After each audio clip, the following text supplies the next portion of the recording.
Wait, we're live. Oh, I'm Whoa, sorry. whoa. I was pre-ordering Battlefield a few more times. Oh my God. You got me. Sorry.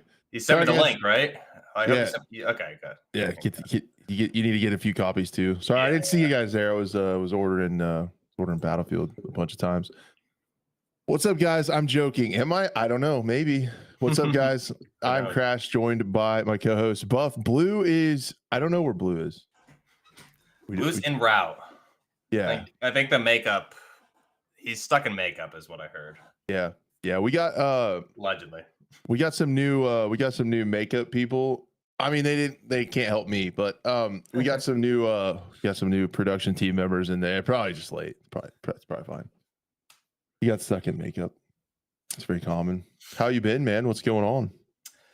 Good. I'm happy to announce that this episode of The Scope is brought to you by Hulk Hogan's Real American Beer, everybody. So, just saying, shout out to the Hulkster. He hand delivered this to me himself. And he was like, "Yo, brother, enjoy the beer." And he's like, "I'm a big fan of The Scope." And so, All right, well, shout out give him then. a shout out to the Hulkster. I know he's watching. I'm sure he's watching. He loves FPS games He and does. podcasts that have to do with FPS games. I'm sure. 100%, man. 100%. No, I've been good. I've been good. Been playing only ABI. Actually, that's a lie. I actually did branch out a little bit again, just because like I love ABI, but I can only really play it with like yourself, Justin, and a few other people, or if I'm doing like solos. But I gotta be like, I've been warming up, so I went back to Ghost Recon FPS mod Wildlands, which I think I mentioned last week. But I also jumped in with playing Black One Blood Brothers. I saw that on Discord. So sometimes Yeah, it shows like your friends and I what like they're what they playing. played recently, and I saw that and I meant to ask you about that. I'm glad you brought it up. What's up with that game? Like, where is it at? I really suck at it. But I am like 4 missions in, and it's a lot of fun. It's like an old school Ghost Recon, essentially. And there's a lot of tutorials and stuff that I need to go back and do, but it's very, very like in depth. You can customize every operator in your squad, their loadouts, their weapons, all that, what gear they're bringing. And again, it's like old school Ghost Recon because you need specific equipment to accomplish like certain tasks within each mission. So you want to have, think about like Rainbow Six Siege, right? You're selecting different operators to counter different things and accomplish different missions on the map. So it's kind of like that, but it's a lot of fun. You can swap between any character in your squad at different times, and there's a lot of cool guns there. So that's pretty fun. So I was bouncing around on that and Ghost Recon, and then jumping back on ABI to play some games too. I think I mainly stuck with ABI. That is until the Fortnite S&D gets a new map, and then I'm out. That's where I'll be. That's where you'll find me on the playing against the Timmy No Thumbs on Nintendo Switches. Is where I'll be. Getting that ego boost I need. Yeah, just kidding. I don't know. Maybe I'm not. I've only been playing a lot of ABI as well. One night when ABI was down, I played American Truck Simulator. Just let I you know. was wondering what you were gonna do that night when they. I still got it. Yeah, I still got it with the steering wheel. Okay, nice. Don't even worry. My skills are still there with the big 18-wheeler. But no, man. ABI has been interesting. It feels like they like turned the loot off. I don't know, man. Because I've been playing Lockdown Valley and Farm and trying to run safes, and Yeah, it's every single time I open a safe, it is 4,000 Cohen and a purple. That's it. That's in every safe of all time. And like I bet I've opened 30 safes the last couple of days, and that's all it is. it's crazy because one of the discords I'm in, like I know a lot of some of the guys like post screenshots of like their big loot runs and stuff, and some of these guys were pulling out like big runs on Lockdown TV, but you got to run in that like a 4-man and really know what you're doing. But I mean, Justin and I was telling you the other day, I think during your stream, like Justin and I was running a lot of solo Forbiddens, and then Justin and myself and one of our other buddies ran Forbidden also. And like, again, you hit the keyed rooms and the safes, and I got a Majestic out of there. My first solo run the other day, and you're typically coming out with like good stuff if you're hitting the safes, but it's definitely a different pace.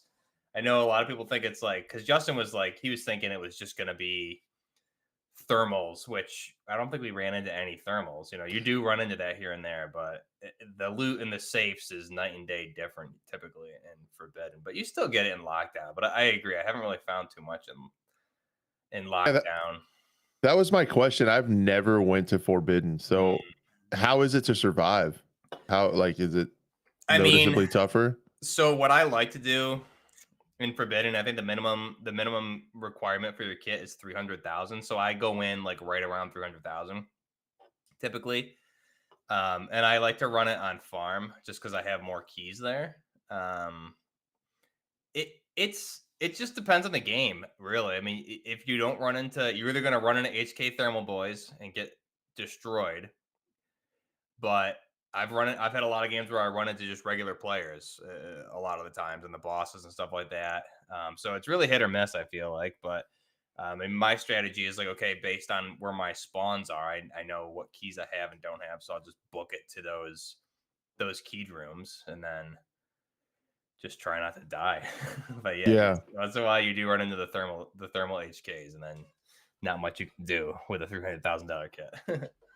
Yeah, I'm pretty much anytime in that game now, I can tell the sound of an HK, and a lot of them are unsuppressed. And you can when they're running thermals, especially on Valley, and it's just like you go the other way.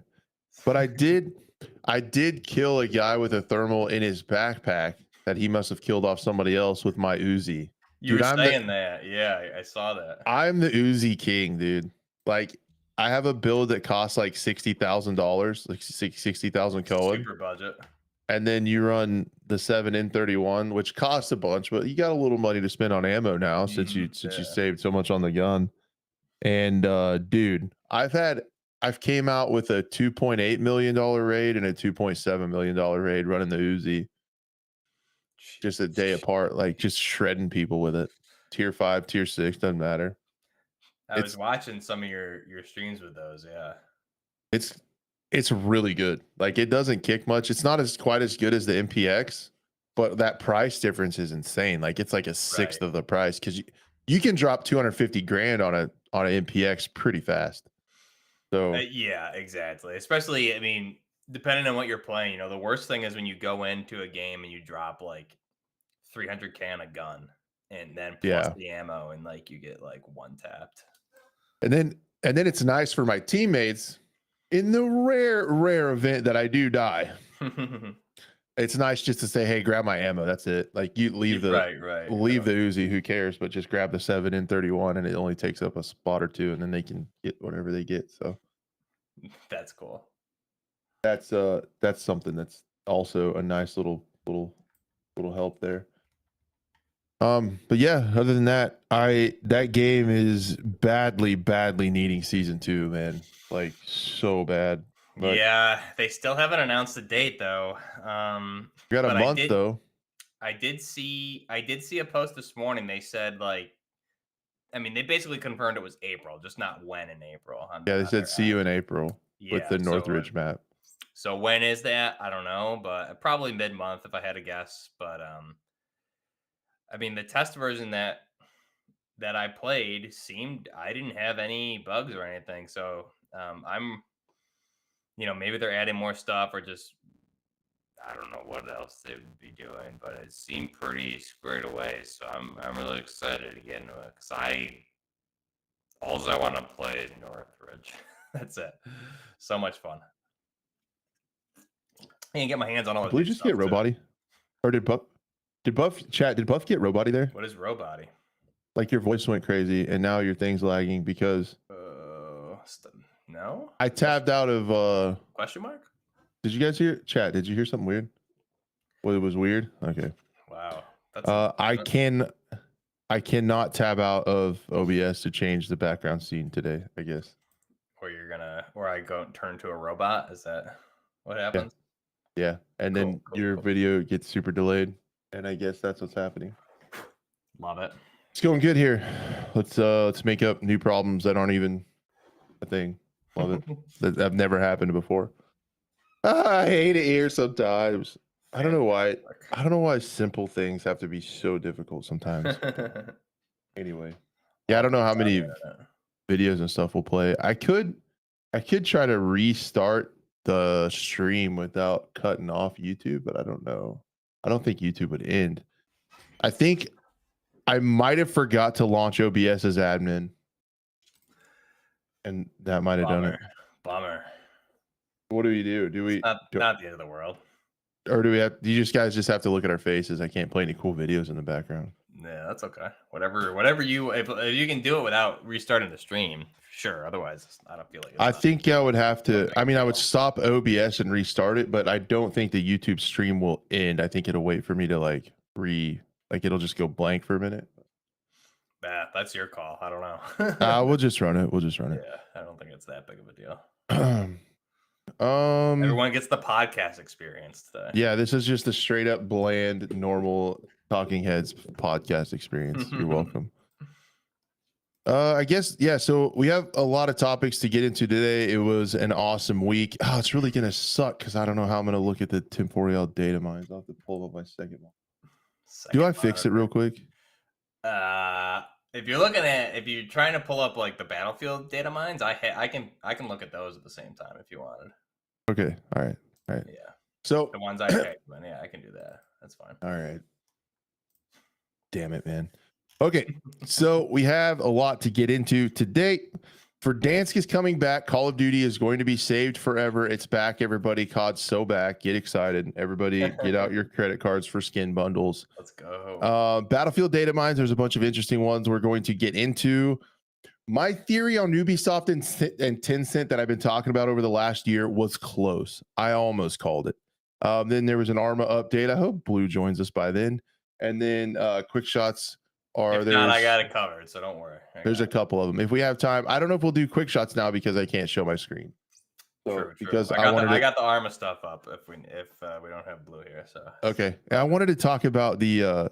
I kind of wanted in quick shots. I wanted to talk about Vostok a little bit because it's been cooking, but I really want to show stuff because there's like stuff to show, but we'll see how it goes.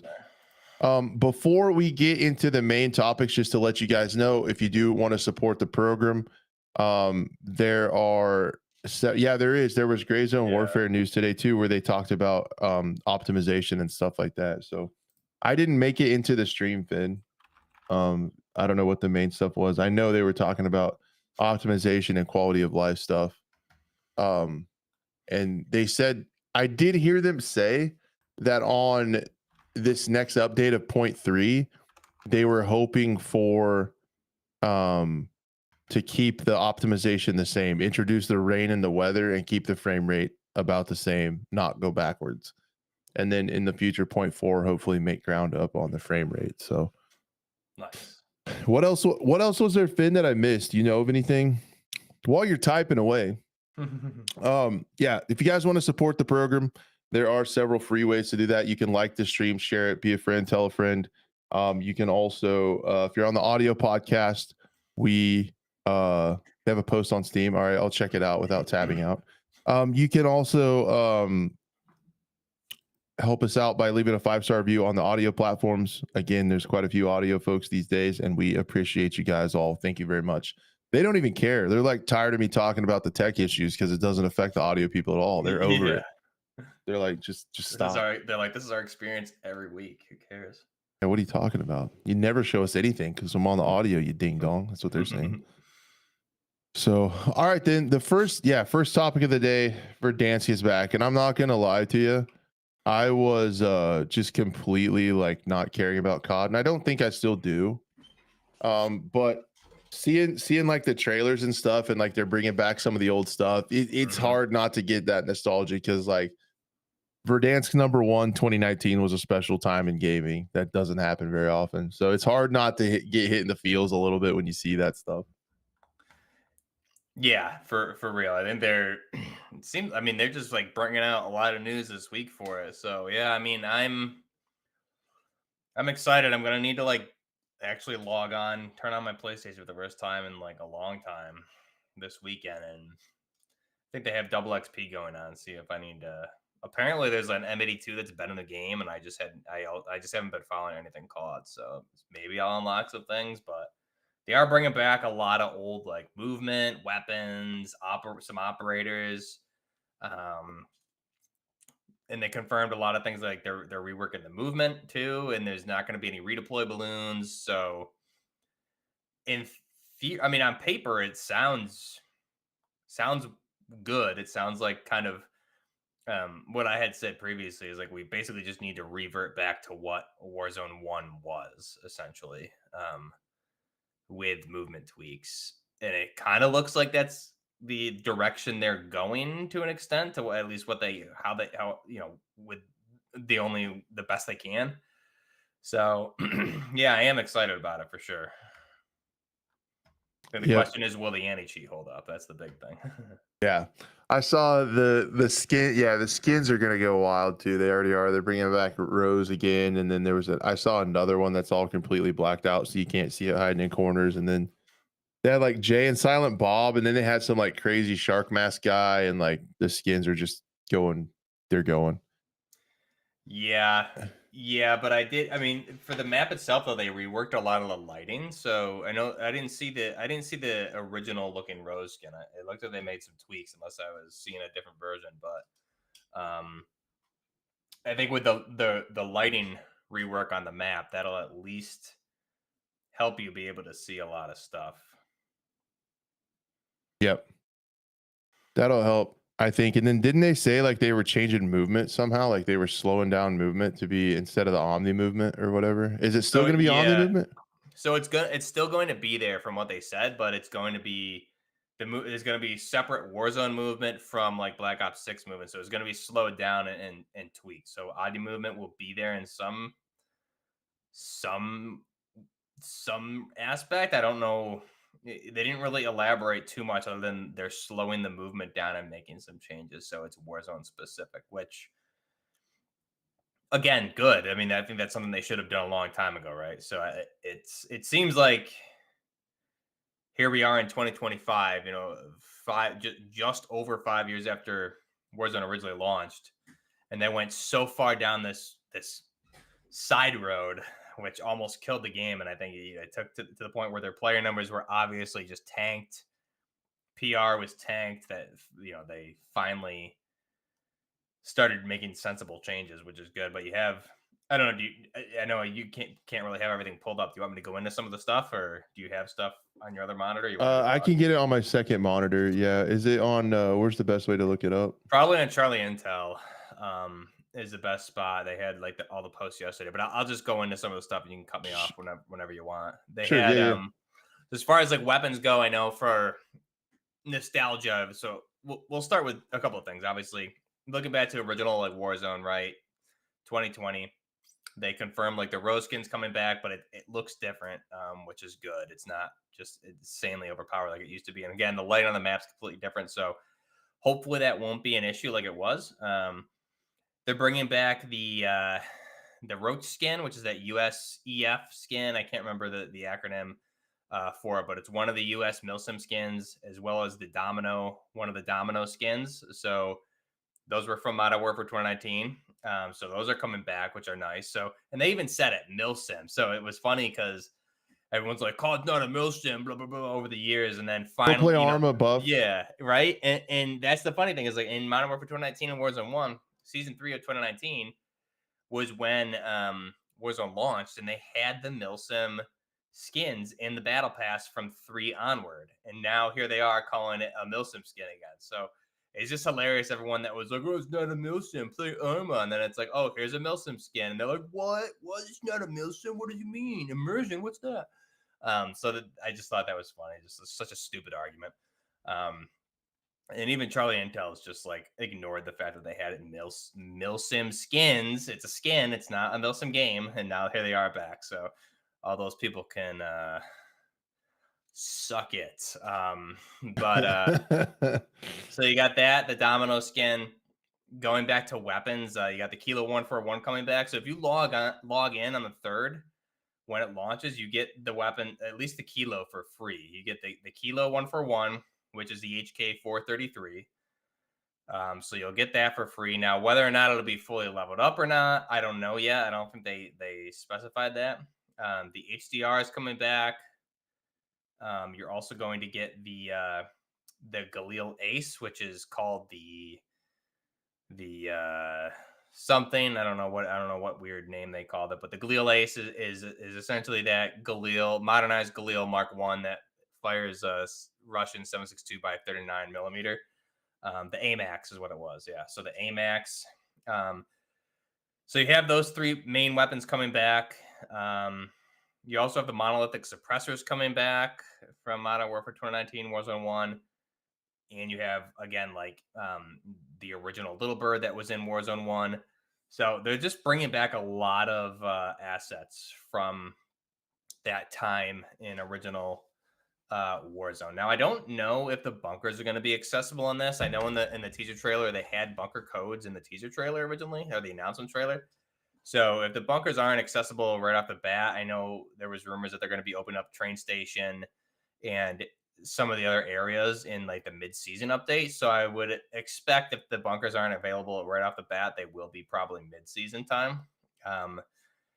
And the other thing is there's the Grau 556 will be in a aftermarket part or a conversion for the SWAT 556, which is one of the Black Ops 6 weapon, which they are the same. It's the SIG 552. So it'll just convert it from, I think in Black Ops 6 it's a burst weapon.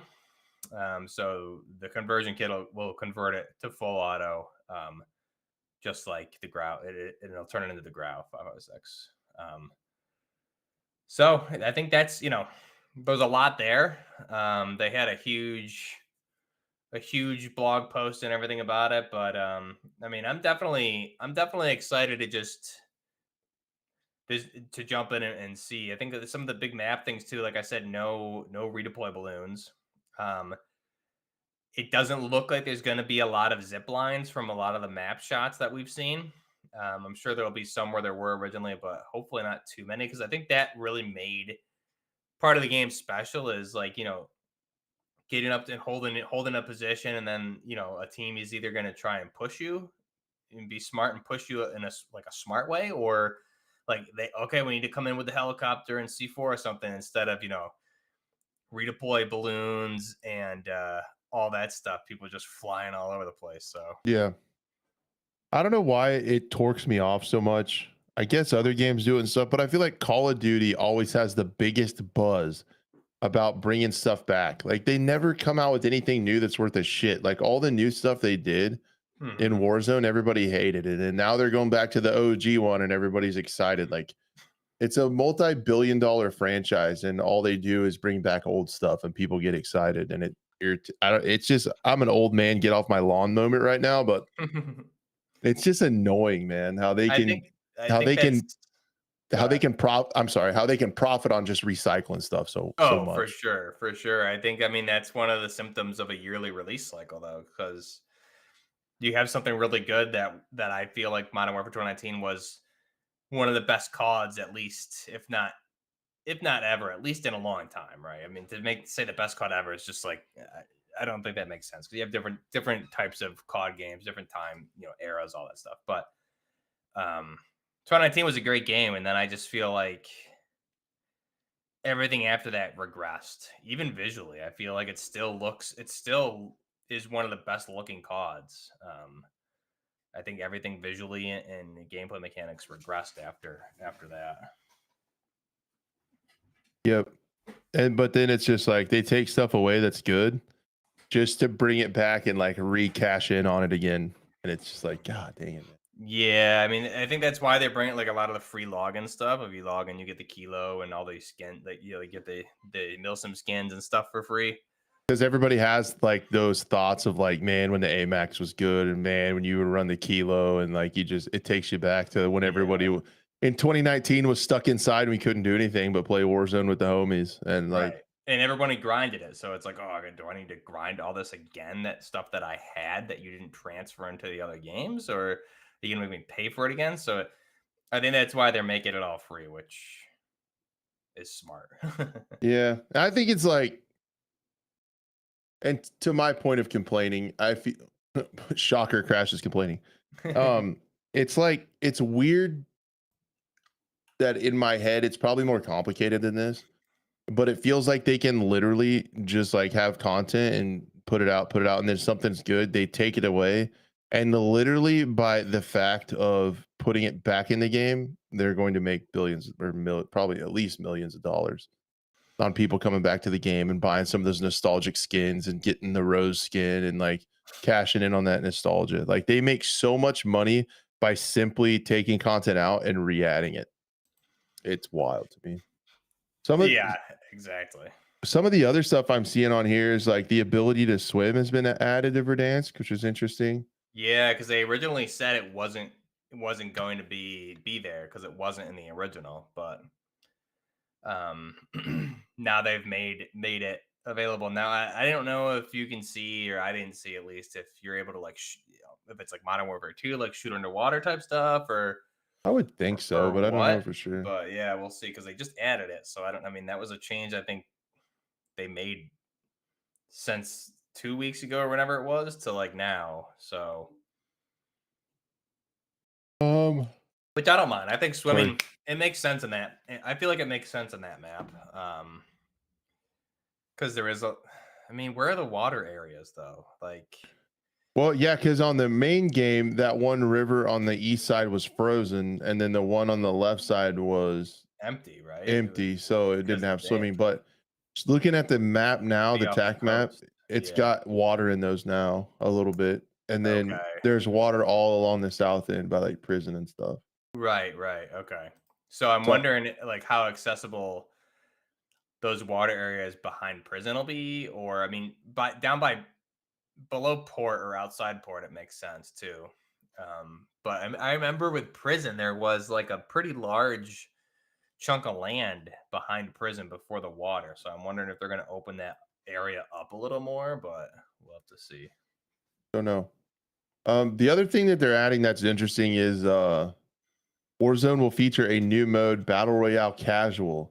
This mode will feature 28 players and up to 120 bots for players who just want to explore the map and practice. So it's only going to put 7 teams in and 120 bots. So I think that's cool. That's a good idea. I like that. so you'll have bots in the beginning and then likely meet the players in the end game. Yeah. And they said it's like for people that like just want to like casually play the game or get in and relearn the map, things like that. So I'm cool with that. I think that's a good idea.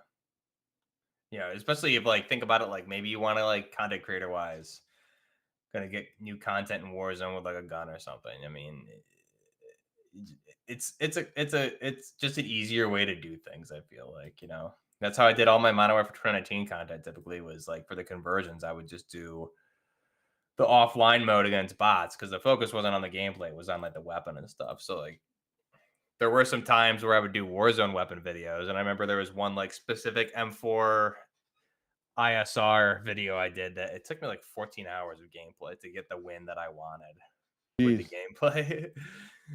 Just for one video, you know what I mean? Man, they're getting 1, 2, 3, 4, 5 maps, 5 multiplayer maps this season.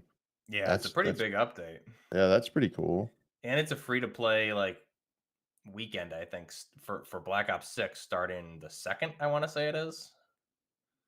Gotcha. Yeah, that's a lot. New camo hub to check out your sweet skins and camos. Jay and Silent Bob skin pack. That's what I really wanted right there. And I was that hoping. Black Ops guy's coming back, the guy with the all black suit and the helmet. That's funny.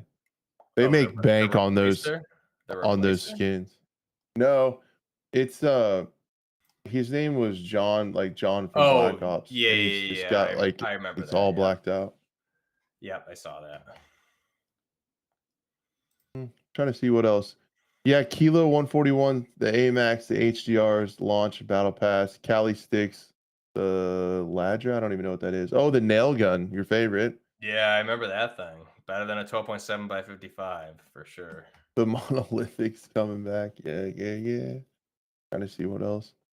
But yeah, man, that's a big multiplayer update too.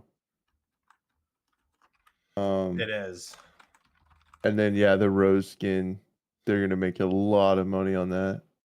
I think it's at the top of the battle pass, but like people will buy tiers, I bet. And then it's in the black sale too.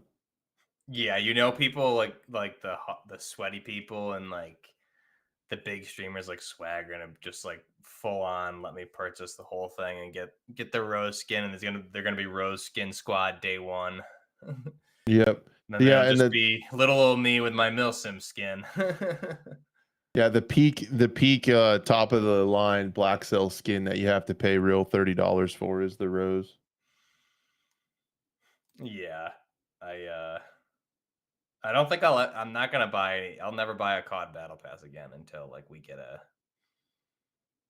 good game again. I think that's it's crazy. I didn't even know the M82. Like I commented on a post today because it showed that new rose skin with the Barrett M82. I was like, oh my god, are they bringing like the Barrett M82s coming back too? And someone was like, no, it's been in the game for a while. I was like, wow, I just like have been so out of the loop for anything Yeah. COD. I don't even know if I'll play it or download it. I almost uninstalled COD the other day. But I just thought I was like Verdansk maybe, like I don't know.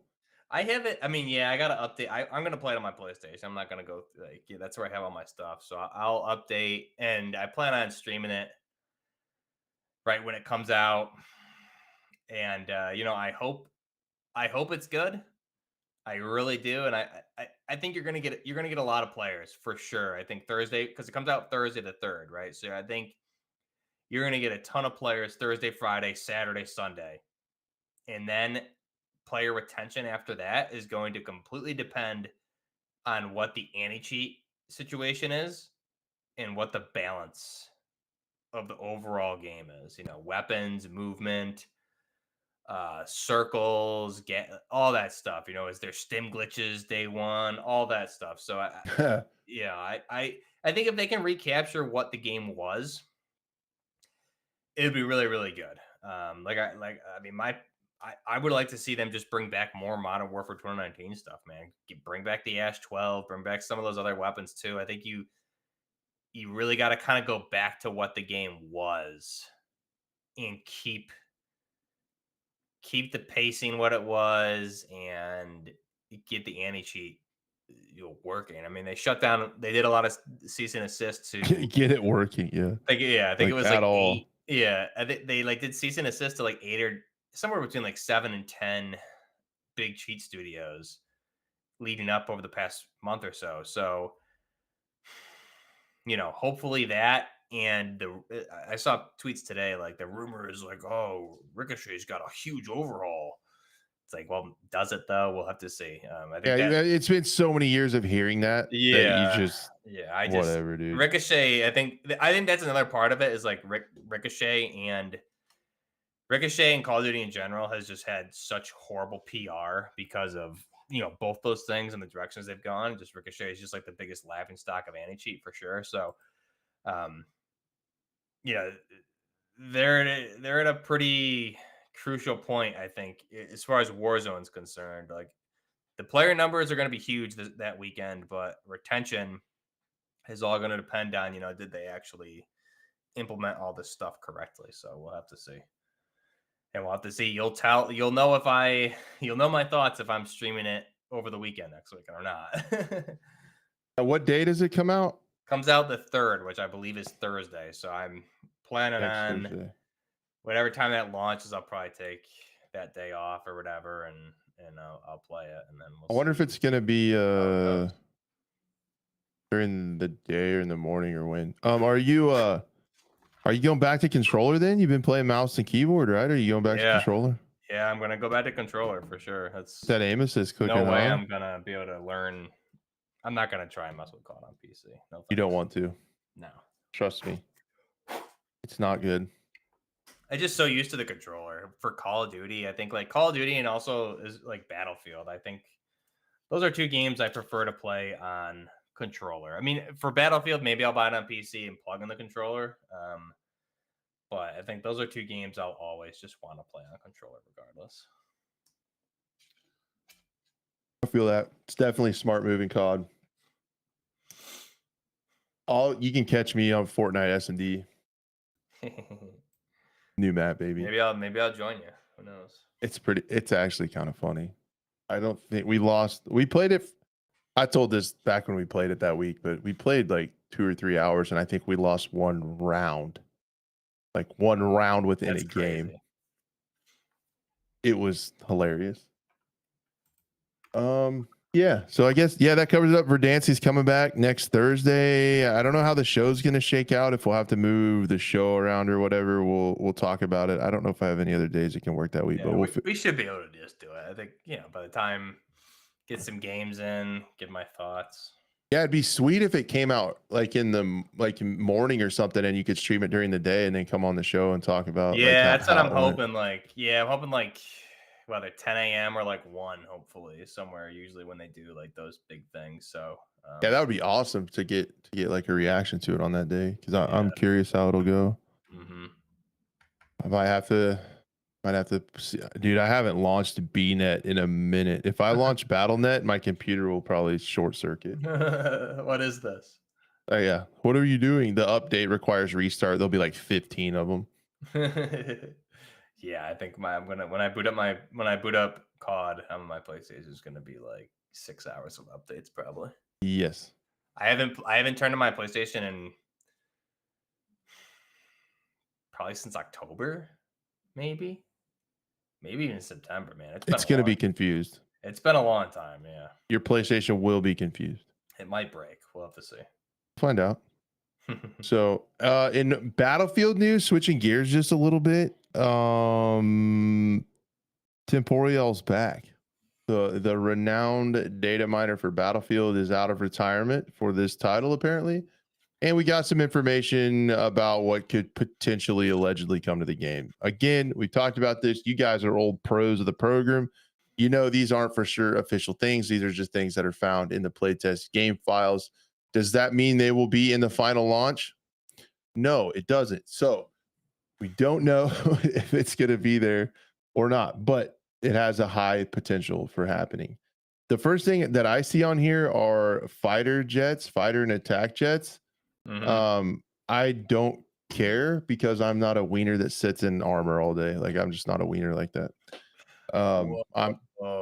I'm down on the ground fighting with the firearm like a real man. Okay.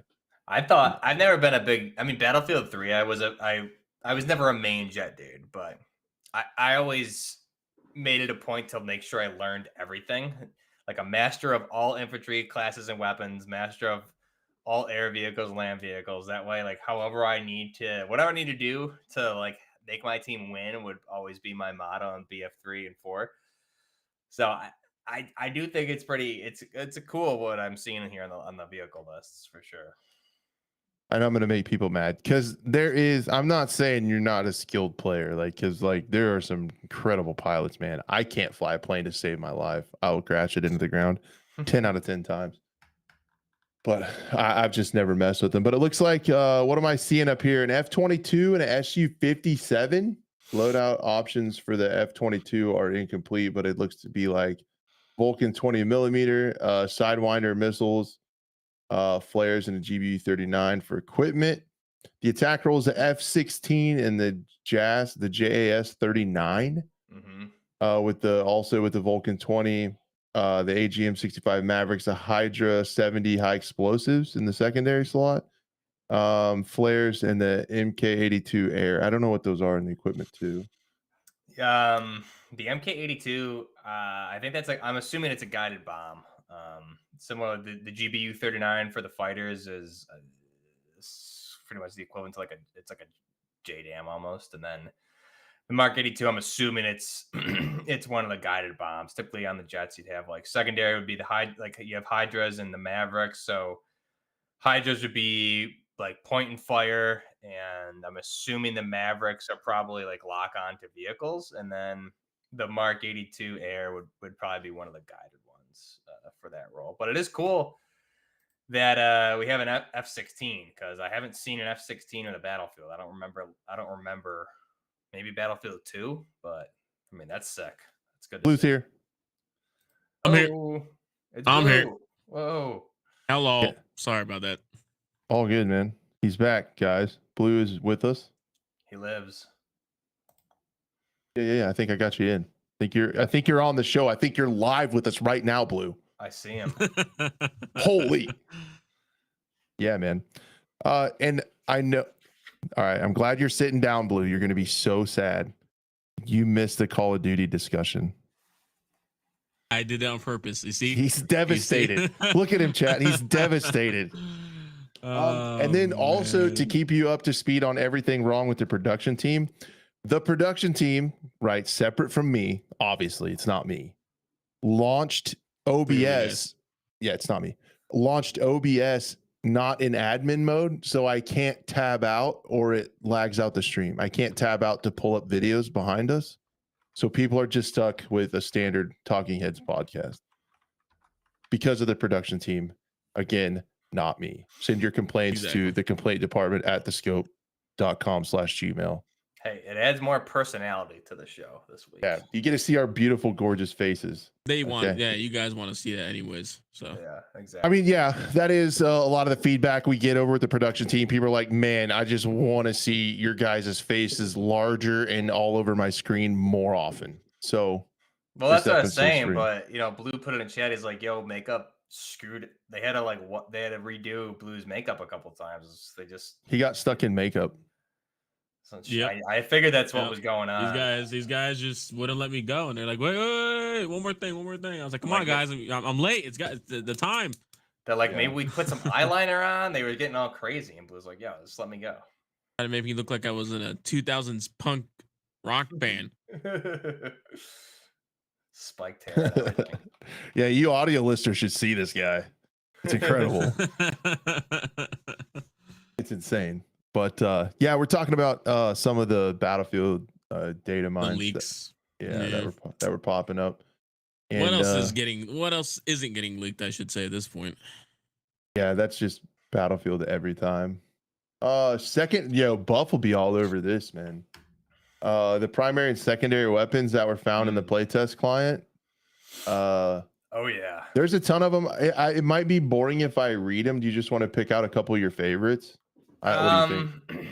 Yeah, I think so. Check and correct me if I'm wrong. I don't remember all the Russian designations, but the GP, or excuse me, the 6P67 cord, I believe, it's either the AEK or the AN94, whichever. So it's good to see that.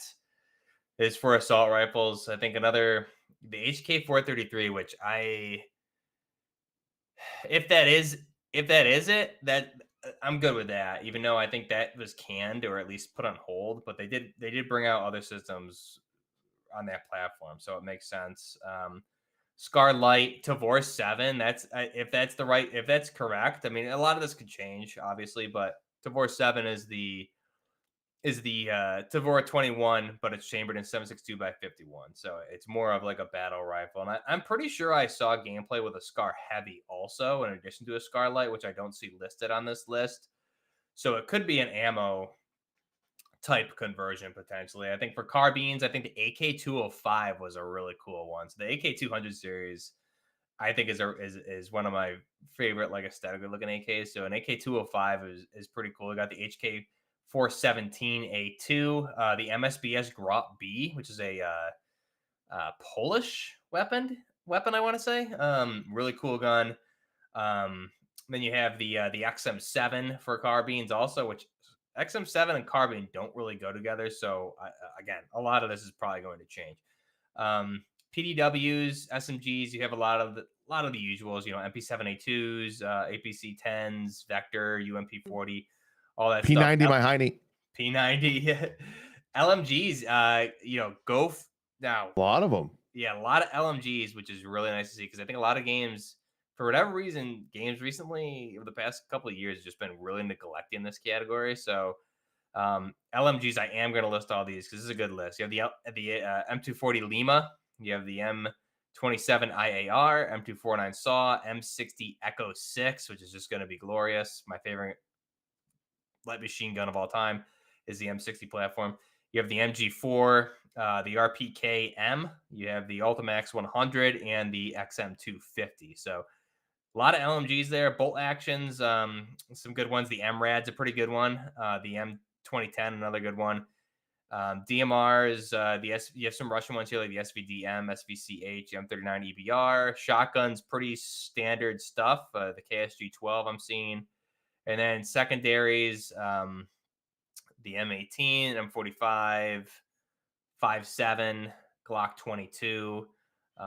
So again, a lot of this could probably change. But that's the primaries and secondaries that are at least picked out of scene that are playable, and then in the game files too. And I would like to mention that there's also for circling back to vehicles, the Apache and the Eurocopter we're seeing in the files as well. So for helicopters, you shouldn't drive vehicles in Battlefield. Crash is gonna say that. I'm just gonna be in the Apache with Hyper, and we're just gonna be raining destruction everywhere. And when I'm on your team, you're gonna thank me for it, Crash. I don't think I will. Yeah, you will. Nope. You're like, we're pinned down, we're gonna die, we're gonna lose the flag, and then here I rather come just respawn. Okay, just rather respawn. Whatever. Over. I'm mad. Cost a ticket. We're good. Yeah, okay. There's actually some really crazy stuff that Temporal. It's not crazy, but it's like huge if true. He tweeted like 3 hours ago. There's a couple. It's not this. There's a couple map things, mini map entries called telemarket and propaganda in the Battlefield playtest files. So I'm assuming those are old school maps that people are excited about. Yeah, I think those are from Battlefield 4, I believe. Could be Portal. Yeah, it could be Portal, or it could just be stuff in the files. So we've seen a lot of things in files that never come to fruition. So here's the biggest one that got me excited, and I just read it. So you guys reacted to this at the same time I am. Someone asked, shout out Con61, YouTube, ex-user, says anything about server browser, would hate to see the last casually FPS potentially getting skill-based matchmaking. Yeah, me too, Con man. Temporal responds, there is a discover feature in the common UI with search functionality, including various filters like server tags, maps, free slots, max players, region, password, and more info. This looks like a server browser. Now let's hope they don't tie it exclusively to Portal. So you're saying there's a chance? There's a chance, yeah. I mean, that would. I think we've talked about that ad nauseum, but I think especially longevity of a game, like server browser, like Battlefield 4 is still going today with rent a server programs and stuff, and I still have my favorite servers saved on Battlefield 4 that are still running. So I think like you're adding longevity to a game, and just then you don't need to worry about the cheaters, man. Just ban them from the server. Boom, get him out. It's a no-brainer. But it sounds like a server browser, but again, that could just be for Portal, because Battlefield 2042 has a server browser only in Portal, just not for the official multiplayer modes. But yeah, I mean, we'll see. I'm expecting a server browser, whether it's at launch or not, but I think it's been asked for enough over how many titles at this point. Like, come on. I think they know they need to bring it back. Yeah. Hope so. I think, yeah, I don't see anything else on here that's crazy. It was just like the mini map stuff. There were some new maps and stuff leaked out that looked good. Just hard to tell. The 3D, what game was the 3D mini map from? That looks cool. Bad Company 1 and 2, I believe. It kind of looks cool. I've never played a game with the 3D. It's definitely in one of the Bad Companies. I don't know if it was in both, but. So, all right. Well, that's the Battlefield stuff. Okay. This one was almost Crash called it. Almost. Ubisoft is splitting off another subsidiary company that is going to be largely funded by Tencent. So, my conspiracy theory over the last little bit was that Ubisoft was purposely tanking so Tencent would come in and buy them. Overall, I thought the implications of that were some of my favorite franchises being taken over by Tencent, essentially. And while we don't really know for sure if that is the case, you could make that guess given this, because how it is laid out, according to Insider Gaming, is that the three main titles for Ubisoft are going over to this new subsidiary, with which Tencent is owning. Let's see. So Ubisoft and Tencent announced a new subsidiary valued at approximately $4.3 billion. Tencent is a 25% stakeholder, and they are moving. I got to get this right. Far Cry, Rainbow Six, and Assassin's Creed are the three titles that are going to be under this new subsidiary, with Tencent being a major investor. Doesn't seem like they're a majority investor if I'm doing the math. But yeah, massive investment from Tencent to kind of save company. Ubisoft has been down in the dumps. It seems like that, just from what I've read, and I've kind of distanced myself from the Assassin's Creed Shadows stuff. It's like not a shooter, and like I don't really feel like talking about getting into those kind of issues, like with what they did with the game and how they went through all that stuff. It's exhausting to me, and I don't care about it. But it sounds like the game, in spite of some critical reviews on that front about the direction that they chose to go, is doing well, and they kind of needed that. It's like doing good enough to keep the company going. So I am just wondering what it's like, what it means that we're having Tencent have a large hand in Siege, Far Cry, and Assassin's Creed. What does that mean? Not much for us. You don't think? I mean, what? They're not really taking much unless they start bringing in like past IPs and reviving them. Yeah, I think it just sounds like, from the way this article is, it's just worded, that it's there's a global live stream tomorrow. I wonder if it's just for employees. Yeah, it's just those three franchises. Correct. Tencent's investment is a strong testament to their trust in our ability to grow Assassin's Creed, Far Cry, and Rainbow Six. No Division, no Ghost Recon. So does that mean like they don't think those titles are going to go anywhere, or they're just staying with Ubisoft, or they're not as big a deal, or because we still have Division Resurgence being worked on? Was that the mobile one? What's the next main Division title? I was just fired up about Heartlands, and then they destroyed me. I mean, there's the talks of a new, Division 3, but other than that, it's currently, I think Division 3 is in development, and then Resurgence is just a mobile version of the Division. So I was trying to find that. Yeah, there's still right here. Massive Entertainment is still leading the development. I don't know if that makes any difference now, but the game is still expected to release between next year and the year after, so 2026 and 2027. Okay. And that's Division 3? Division 3, yeah. Yeah. Bring back Heartland. The other kind of just bring in some things from Heartland and just put it into the Division 3. I think that would fit pretty well. Yeah. It just is like annoying to me that somewhere there's a mostly complete Division game that we're never going to get to play, because we played the beta and it was like really good. Pretty good to go from the start.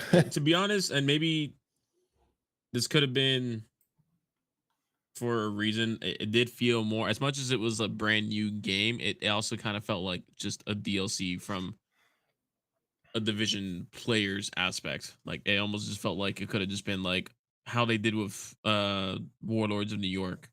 Like they brought that whole map in. They probably could have just done that with Kansas and then just made that like its extraction game mode, because they have Dark Zone, which it kind of felt like it, but we'll see. Yeah, that might have been, maybe that's why. Maybe because I haven't played Division 2 in like a really long time.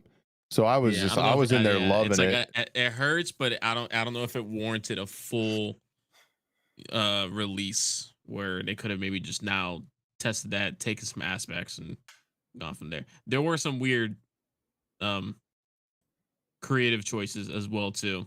So Yeah, that I guess so. Maybe they knew that it was going to get a really bad reception from longtime Division players, and that sentiment sometimes spreads into the more casual communities and stuff. It And would have it definitely would have separated the division player base for sure. And oh, I I think didn't think of still that. the division is still pretty good uh money, mule that they're still kind of just dragging along. I mean, they even released a Stalker 2 update, content for that. So that's, they're still making stuff for that. Yeah. I wonder what changes Rainbow Six Siege could see, like monetization changes, content wise, or any changes at all. With Siege X coming and all that stuff. I wonder. I don't know. It's interesting to think about. So we'll see. I thought, and maybe it's not over yet, but I thought that Ubisoft was going to get so low in stock price that they were going to go private, but I don't. That's the case. Yeah, so that's really all I had to say about that. I guess we really don't know, but just to make you guys aware, those are the 3 titles that could see changes moving forward. I think Far Cry 6 did pretty good. One of my buddies, my IRL friends I game with all the time, Hydro, he got back into Far Cry 6 and said he's been having a ton of fun with it. So Nice. I don't know. Maybe it's all right. If I remember right, that's the one in like the Caribbean island, like the Cuban map, right? I think so. Was Yeah. was Giancarlo Esposito's the bad guy? Yeah. I Yeah. think. Yeah. Yeah. So And all right. the dog that was like and paralyzed from the Yeah, he waist said he down has a as little dog with companion. yeah, he says he has a little dog with like wheelchair back legs and he just destroys people with the dog. So that's a thing. I thought Far Cry 5 was incredible. I should replay that again. Been looking to play some gold games though. Yeah. The next thing is gonna hit up. I'm glad Blue's here. Arma update. Yeah, 1.3 is finally out, man. It's a big one Which from what I'm skimming it's over here. pretty big, but it's also it's something that mods didn't already do. So just to kind of go down the list of what they did bring in, they brought in new vehicles, including armed transports. So you have the LAV-25 for the U.S. forces, which has the 7.62 coaxial machine gun and a 25 millimeter autocannon. And then for the Soviets and the FIA, which is like the tertiary faction, is the BRDM-2. And I believe both of them are also what's the word? Amphibious as well too, so they can Yeah. Yep. do cool beach landings and stuff like that. But and then and it's the BTR has the BRDM and the BTR have the same caliber weapons, so they have the 14.5 millimeter KBVT machine gun and then another 7.62 millimeter. And then they also have offensive helicopters now. So both US and Soviets get gunship variants of the MIA and the Huey, the UH-1H. But this one's a little bit more detailed compared to the mod because it actually has like drop down kilometer sights and stuff like that. That look really cool. So they have that as well now too. They also have mortars for each faction. So now we can actually launch mortars instead of like having Game Master do that. So again, things that were kind of already part of a mod, but it's like now it's officially there and animations and all and everything. So, and then with that, with all the new vehicles and explosives, come building and tree destruction. That's like the big one that everyone's talking about because like a lot of this other stuff was like people just modded in vehicles, but like now seeing things blow up around you and crumble to the ground and stuff like that. It's not as intense as like a battlefield type building destruction. It's very, very basic because they got to do it on a massive scale. So certain buildings have hit points that if you take out a building of hit it a few times, it'll go down. And it'll just crumble. A big dust cloud will come up, and then there's a destroyed wreckage. So it basically switches from one model to another. I mean, it's going to change the landscape of plenty of multiplayer games because you also have on top of that you have what was it? The WCS, which is the worst case scenario. They released a trailer, funny enough, to go along with the 1.3 release, I saw and that. they added a bunch of different mods extra as well too. They added back the JLTV.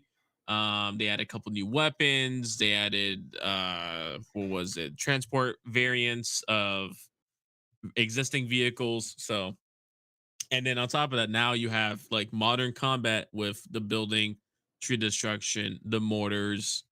So it's like it's gonna be interesting to see. Now you're gonna see rockets, or what was it? Like helicopter gunship runs, and then a building will go down that you were just in, or you were taking cover here. Now there's no more cover, and so I'm just excited to see that come to play. So, but most of it, just in my opinion, was just like things that were already there. It's cool because I think that's what the whole point of this project is that it's supposed to be the community kind of making things, and then I guess Bohemia goes, hey, we like that, let's put that into our game and make it into an official capacity. So Yeah, that's cool.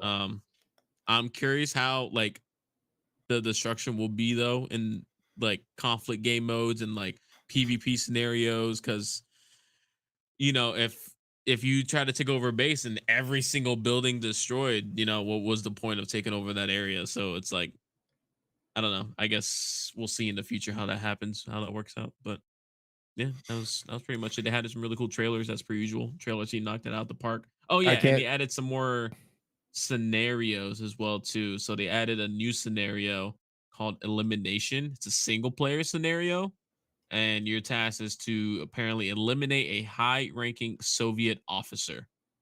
So, and you can take it any way you want. So you can either, snipe him, shoot him up close, however you got to do it, go for it. And then they also expanded the vehicles. So again, another mod that was already kind of there. The supply trucks could only carry up to like 800 supplies back in the time, or before this update. Now it's up to 1500. And then there's a couple transport variants of the UAS that can now carry up to 7 people or 2 people and 500 supplies. And then there's just a cargo variant that carries up to 800. The Huey and the MIA also now come in like civilian colors as well too. And then they also did a lot of things with AI as well too. They helped with the pathing, the logistics behind the AI.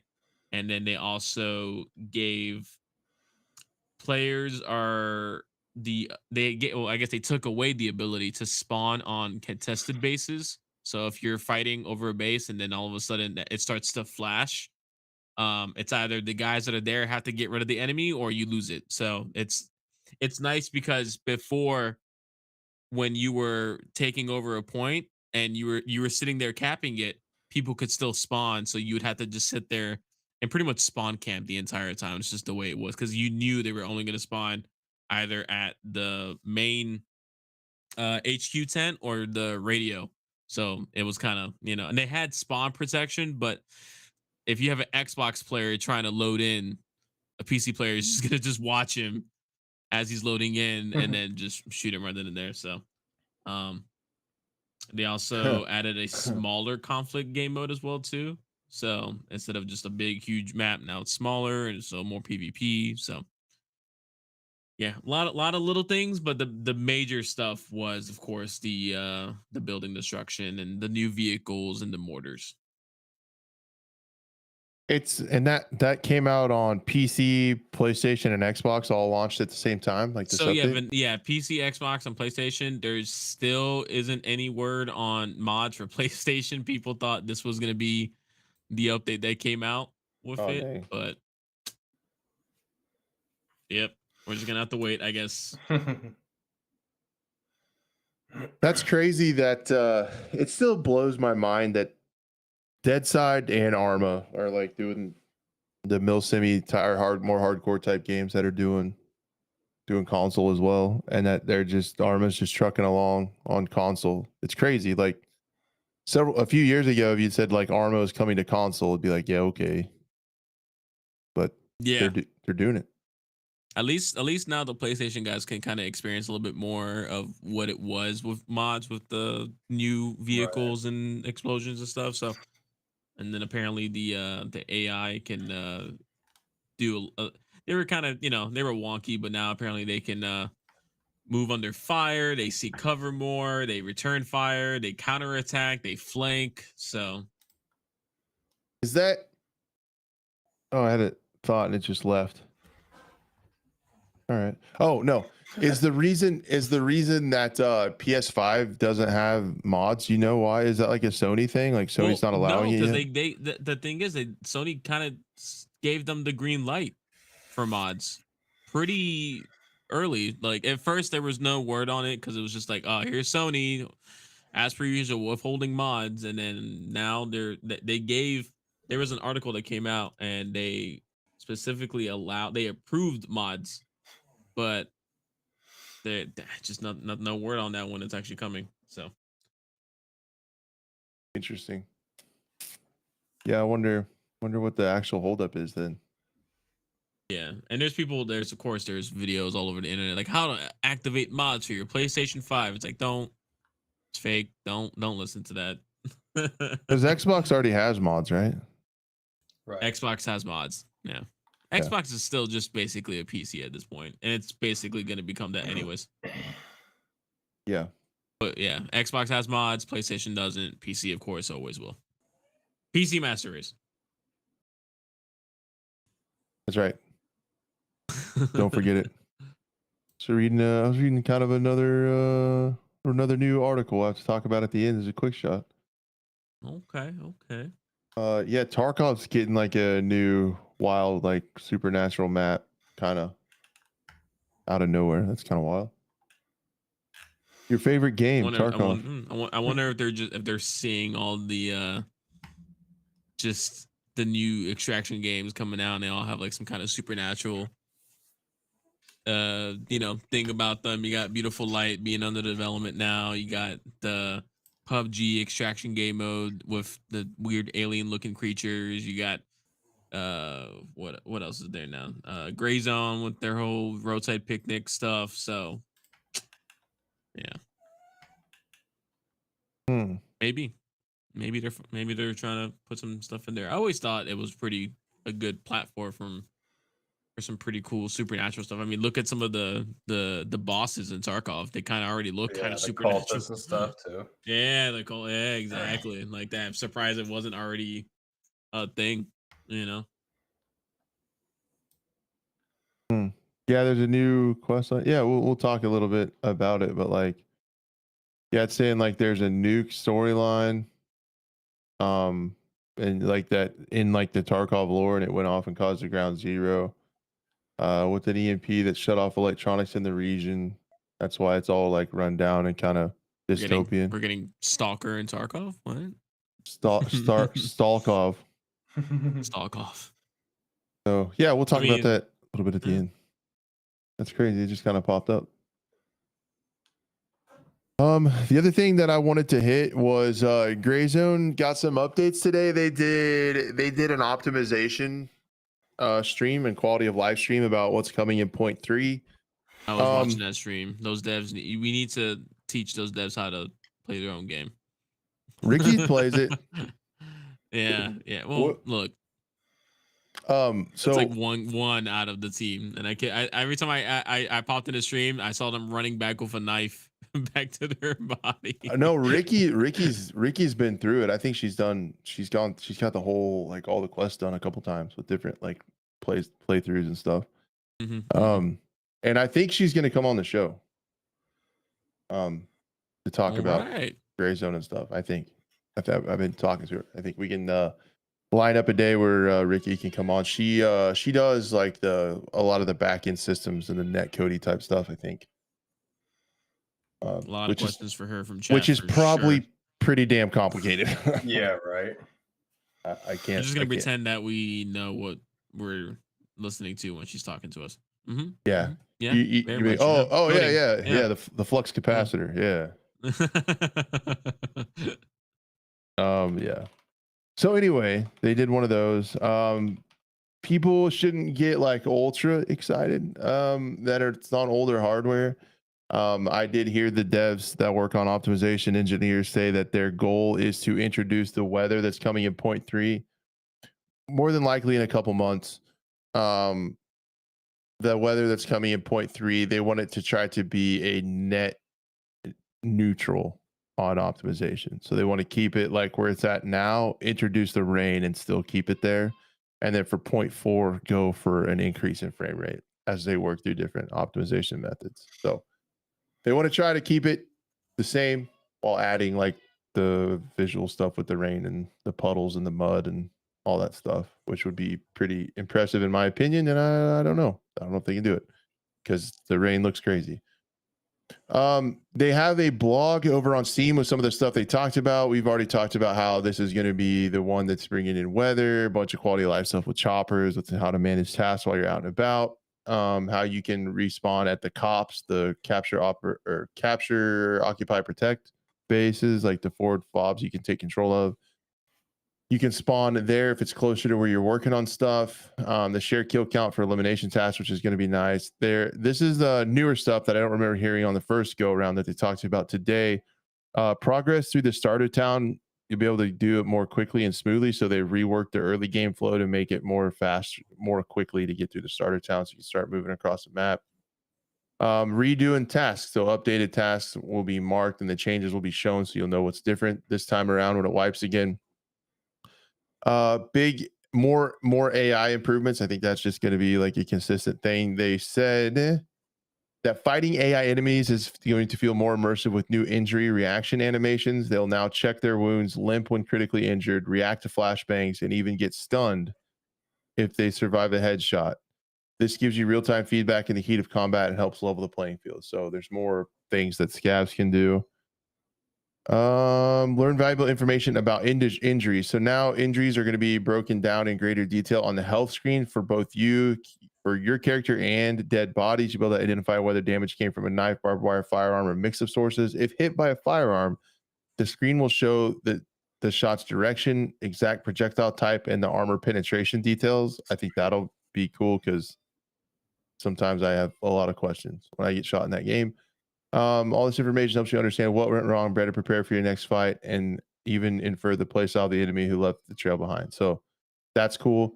Progress with a rebalanced vendor system to encourage more thoughtful and rewarding progression. We've adjusted vendor inventory stock levels and the ability of items to be based on task completion.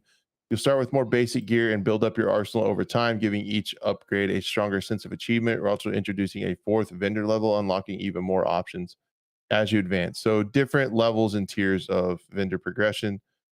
Locker sort, which is big. In addition to packing, you can now sort your locker by item type, making it easier to keep your gear organized. So an auto sort for the locker, which is really nice. I use it in ABI all the time. Yeah, that's going to be helpful for sure. Another thing that's great for inventory is container types. So there'll be grenades or weapon parts can go in different container types. They rebalance existing container sizes and tweak how and where you obtain them, making management more practical and efficient. Scopes, they've changed how scopes zoom in. They've implemented smooth scope zooming and making aiming more natural and comfortable. Additionally, scope sights now appear closer to your view, enhancing the authenticity and immersion in combat. That's really big. Like the optics are going to be closer to your screen. I thought they were like really far away, so that's good. Faction members are now going to have armbands. We talked about that. Then they show an actual screenshot of the yellow armbands on a player. If you get stuck in a problematic spot, you can respawn manually. We're also acting on fixing those map areas. So there are some map areas where I've gotten stuck before, and it sounds like you can just respawn if you need to and go back and get your stuff. And the first iteration of shooting out lights. So we thought that might come with the night ops. They said they were working on it for the next update, and apparently they got it done. You're going to be able to shoot the lights out, like the street lights and the inside interior halogens and stuff. You could shoot those out, which is cool. They expanded the repair system. It felt like the way they did the weapon and armor degradation and stuff, people were understandably frustrated you couldn't repair them. for this update. They kind of hot fixed in a repair system. Now it looks like they're getting the finished product of that. The expanded repair system introduced several options to maintain your gear. You need to choose between slow repair method, which the item is unusable, or the newly added repair kits that restore them instantly. So it sounds like probably a cheaper way would be to turn them in and you'll be without your item for a while it gets repaired, or you can get the kits that are probably going to be really expensive and fix it quickly. It looks like a weapon cleaning kit, a gunsmith tool set, Nice. firearm tool set, like a cleaning kit. Okay. A gunsmith tool set, a firearm tool set, and a firearm cleaning kit. There'll be a new bug, in-game bug reporting, a new improvement of ambient audio. They changed the mix. And yeah, so that's a lot of more new stuff that wasn't really talked about last week, but I like the idea of the scopes being moved up. I always thought my gun looked kind of tiny. Yeah, I agree with that. In the game, so those are good. Those are good changes, man. I'm excited. I'm really pumped to get back into that game. Yeah, it should be pretty good. It's gonna feel pretty darn immersive with the weather and night. Yeah, I'm excited to get in. And I think being able to turn in your tasks is going to eliminate some ridiculous amount of chopper rides. Definitely. So, it's like, we did one, back to base, reload. Like and then it's like, okay, it's equipped up, accept my missions. What is this one? What is this one? Are we ready to go back out? It's so like the turnaround, it takes like 40 minutes between raids, probably if you're a new player, or just to get back out there and get back to where you need to be. And typically you're like going through the same locations again, depending for some of those early ones, Yeah, and I can also see it giving you a reason to loot. So like if you get low on ammo or something, you can be like, hey, maybe I can go over here and maybe find some ammo and I won't have to go back to base. Or if you need some food or something, instead of flying back, you could actually go loot and explore to stay out and keep operating. So it's a really good deal. I'm glad they did that. I didn't even think of it. Like I didn't think that would be a thing, but it's a really good idea. It'd be cool to see how it changes, but I bet it's still like a month or two out. I do believe. I need it now. Yeah, hurry. Is it time for a little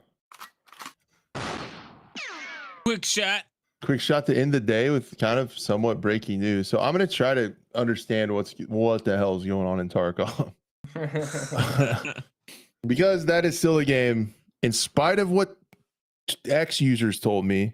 I'm not going to probably ever play again. Tarkov players discovered a new secret map called the Labyrinth. Eagle-eyed players have found a hidden map that is accessed via a transition on Shoreline. It's called Labyrinth, and it can be found by unlocking a new door in the basement of Resort and delving down a mysterious ruin behind a secret newly added bunker door. To find the Labyrinth in Tarkov, you need to load into a raid on Shoreline and head to the resort in the basement near the gym and swimming pool complex. A new door has been added. And there's also a key that you'll find while participating in the new Shadow of Tagilla task line. It's called the Knossos LLC facility key. Once you get past that door, you go into the depths of the building and find a new bunker door that's locked tight, but there's a key card that'll get you in. So they've reported finding the facility key in Shoreline. They picked it up as loose loot just past the main entrance of the West Wing in a computer room on the desk.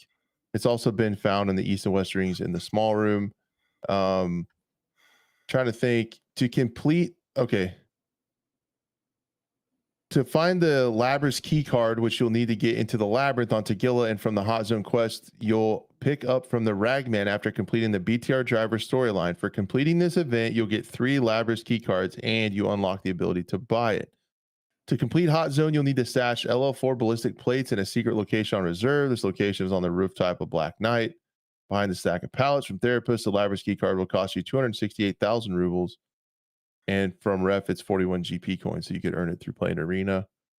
And then, yeah, they did like a new thing with Tagilla too. I saw he was like, it was like zombied out. Looked crazy. He had like an axe or something. Oh, jeez. Yeah, he had like a giant axe.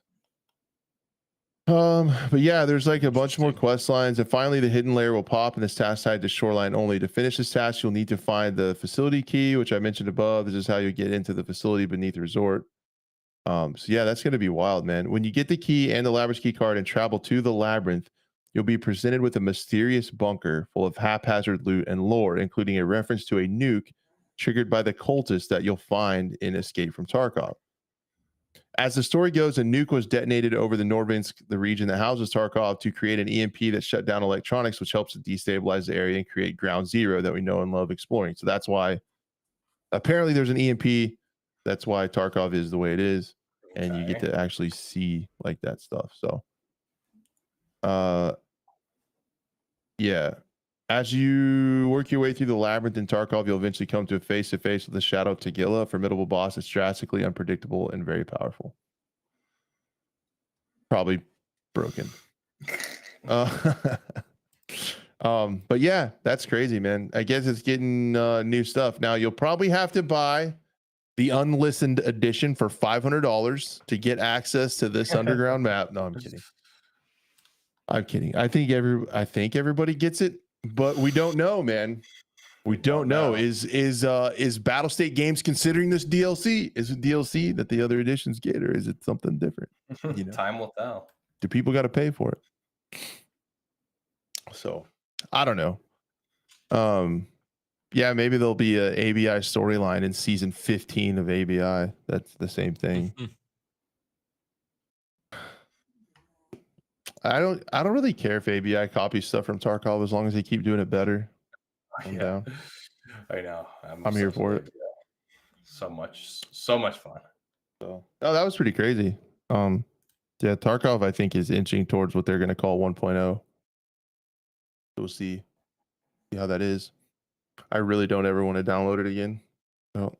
I don't know. I know they what was it? They did the thing where I guess now you can just go between each map now, but it just kind of goes to a black screen. So I was like, I mean, I guess you kind of said it's open world, but not really. So I don't know.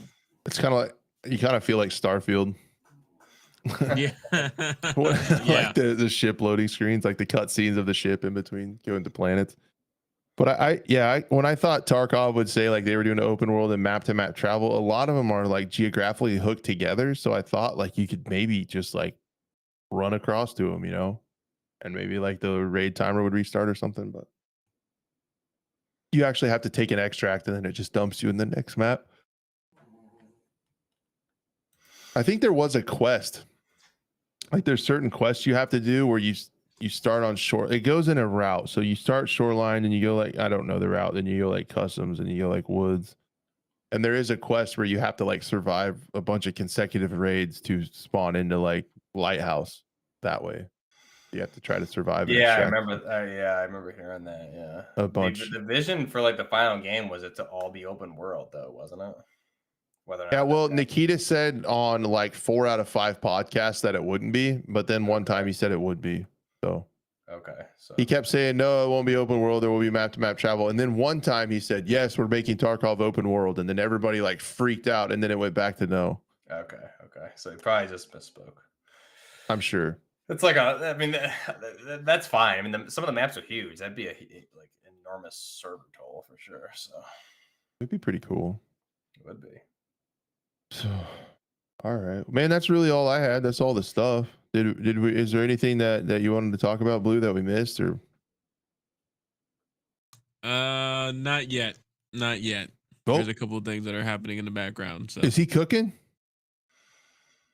What's he up to over there? Making a game. Just kidding, though. Blue's up to something, dude. I want to make a game. I can't make a game, but I want to tell somebody how to make a game.